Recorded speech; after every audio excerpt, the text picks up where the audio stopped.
Hi boys and girls, it's Mrs. Rankin. Today we're going to be continuing talking about line plots, but we're going to do a little bit of a challenging activity this time. We're going to learn how to measure with our ruler to create our line plot. And if we look up here, I have our ruler. And when we're measuring, we talked about this before, we have to make sure that our zero touches the end of the object that we are measuring. So if we look at this, we have our zero. And if I look at the end, it is almost between the 2 and the 3. It's about a little bit half past that. So when we have that situation, we're going to round up to the next number. So instead of saying this is 2 inches, this is going to be 3 inches. So I'm going to go ahead and take my X that I have here, and I'm going to move that down to my 3 inches. Because remember, we already have our line down there is labeled with the numbers. Okay, so we're good to go with that. We don't have our title yet, which we're going to practice doing here in a second. We're going to go back and take a peek at that. Okay, so here we go. We're going to move down to our next one. I'm moving my measuring tool. And if I look at this, I have it measured on, it's on my 0. I go all the way down. Once again, it's between the 4 and the 5. So we're going to consider this to be 5. Okay, 5 inches long. I'm going to document my information, put it on 5. I'm going to do one more later on. I'm going to have you finish this activity for me. Okay, we're going to move down to the next pencil. Again, if I did this, think about what I would be doing wrong. Okay, I want you to think about that a second.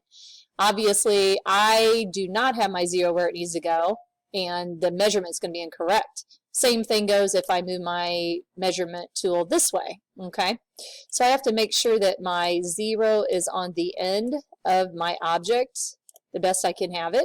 Okay, and once I do that, I look at it and I can see that the pencil ends between the 3 and the 4, although it's closer to 4, right? So we're going to consider this one to be 4 inches long. Okay. All right, so I've done 3 of those for you. I'm going to have you finish this, and I'm going to have you do the next 4, okay? And if you look up here again, we know that when we have line plots, that they have a title, okay? They're going to have a title. They're going to have labels at the bottom. There's also going to be another label for all of the other individual labels that we're measuring, okay? So if I go to my line plot here, I'm probably going to put at the very bottom something like this. Oops. Bear with me, guys. If you can see it, I would write inches, inches. Okay, so I'm going to move that in the center here. So it says inches. And at the top, I might put something like measurement of pencils. Okay, so I'm going to put measurement of pencils and something like this. Okay, that way I can document the rest of my information. Well, let's see if we can see that one or not. Probably not so much. There we go. We got it. All right. So on your paper, this is not going to be on there once you go to your individual assignment. I want you to write measurements of pencils. I want you to write inches at the bottom. And I want you to go ahead and you may redo measuring, go ahead measuring the pencils once again like I did. And think about what I said when we did these first 3 pencils. And then I want you to do the other 3 on your own. Okay? All right. Next thing you're going to take a look at, this one here, what I want you to do, if we take a look at this, we're going to go ahead and put a label, excuse me, hang on a second, there we go. I got my text box up there, but we're going to put a label for this, and if I look at it, it says heights of the students in Mrs. Weidman's class, okay? And they say height in inches, so they already have that label down, which is very nice, okay? We don't have to do that, but we're going to write down heights of students, okay?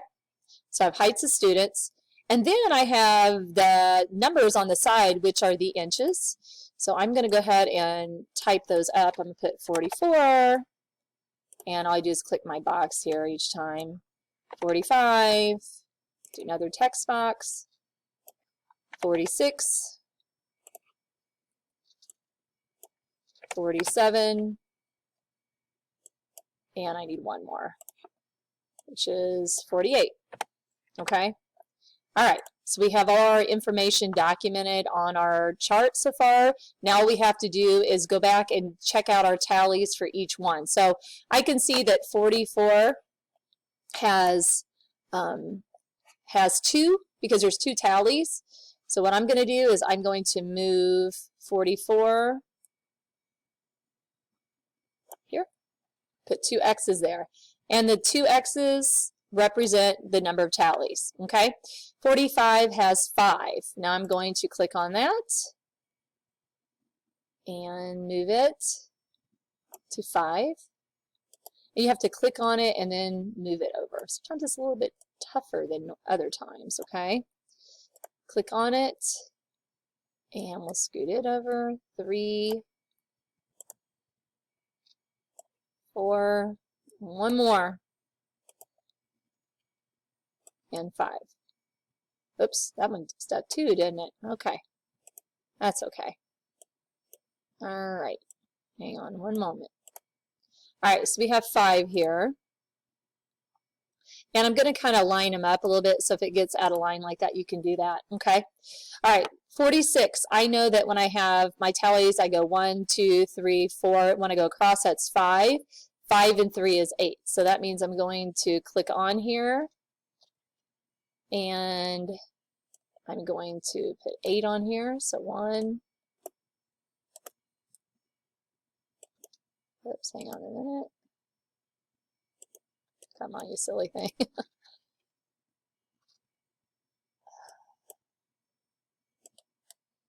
2, 3,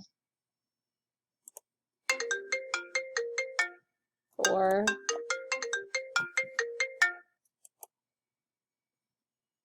5, and just do the best job you can getting these over, because sometimes it is tricky, and that's okay. As long as you can see your information, you're good to go. Okay, that's fine with Mrs. Rankin. Okay, so I need to go back and make sure I have 1, 2, 3, 4, 5, 6, 7. I need one more because we said we had 8 in that, correct? All right, that's a little bit of a crazy looking line, okay? But if you want to spend some time moving those over and shifting them, you can, okay? Shift them over a little bit. Okay. 47, so I know there's 5, 6, 7, so I'm going to click on 7. 1, 2, 3, 4, 5, 6, and 7. Okay. It's a little bit curved, isn't it? But it's okay as long as you can see it and it makes sense to you and you can get your information, you're good to go. Okay. Oops. Okay. All right, and then I need another one of these. For some reason it does that. It's okay though. We'll get it. All right, so then on the last one we have 3 because there's 3 tally marks over here. Everybody see the 3? Okay, so I'm going to go over to my X's again. I'm going to move them 1, 2, and 3. Oops, silly thing doesn't want to move, does it? And there we go. Okay, that's a little better. All right. Okay, so I want to make sure now that I have my information right. 44 should have 2. I'm going to move those down just a little bit. Okay, and 45 should have 5. 1, 2, 3, 4, 5. 46 should have 8. 1, 2, 3, 4, 5, 6, 7, 8. 47 should have 7. 1, 2, 3, 4, 5, 6, 7, and 48 should have 3. And this one's a little bit over, so I'm going to move it over this way. Okay. And then it says, how many students are more than 45 inches tall? So when I look at that, I'm not looking at 45, I'm looking at 46, 47, 48. So that means I have to add those numbers. So in my head, I know that I have 8 plus 7 is 15. 15 plus 3 is 18. Okay? So I'm going to put 18 in the blank like that. Okay? What is the most common height of the students in the class? Okay? Meaning that what is the one that has the most students for that particular height? So I've got to look for my biggest number. And what do you think that might be?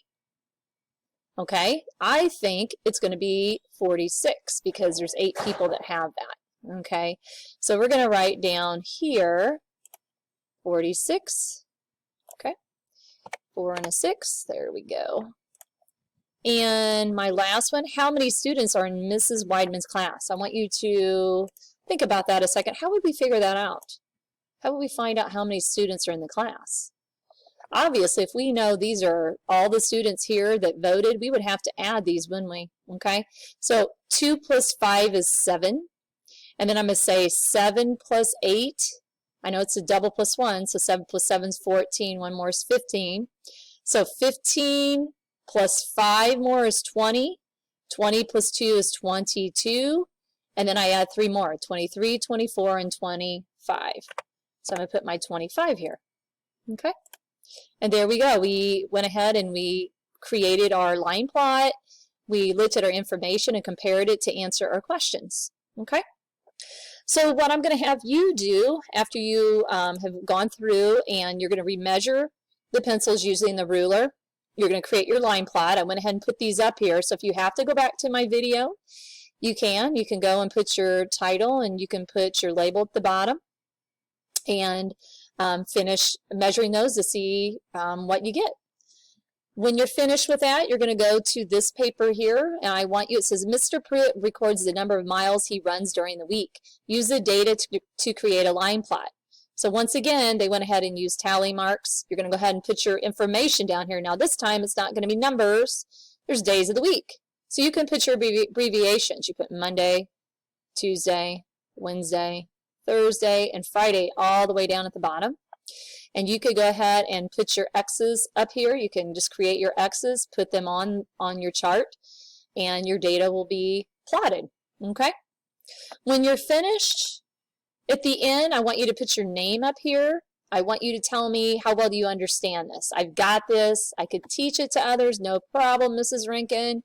Or I'm starting to understand it, but I need a little more practice. Or I don't understand it yet. I really need some help. Okay, I just like to see where you're at and to see if we need to create another lesson for next week on this particular concept. Okay, guys, have a good day, and I will see you next time.